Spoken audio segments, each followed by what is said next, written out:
So you want to change from an iPhone or iPad to an Android device and bring your content with you. That's easy, and this is how to do it.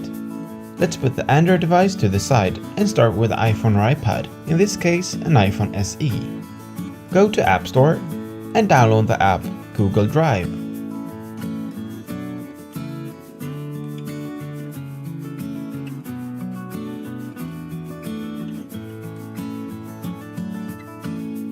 Open up Google Drive, sign in with your Google account, tap the three lines on the left,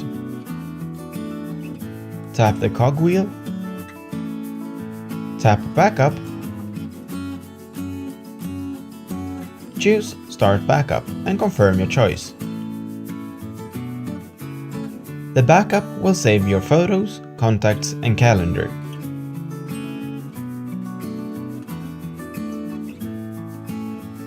This can take a while.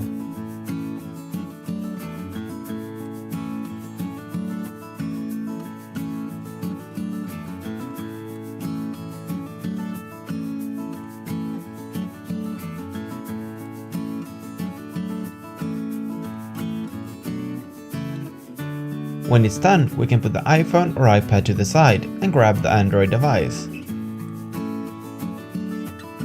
The Google Drive app is usually built in. If it's not, you can download it from Play Store. Open the app. Make sure you sign in using the same Google account. Now the photos, the calendar and the notes will be downloaded to your Android device automatically. Google's own instructions for this is linked in the description. Remember to also turn off iMessage on the iOS device, if you're going to use the same phone number on the Android device. I will upload a video on that soon. If it's already out when you're watching this, the link should be in the description. And that's it. Thank you so much for watching and please subscribe to the channel.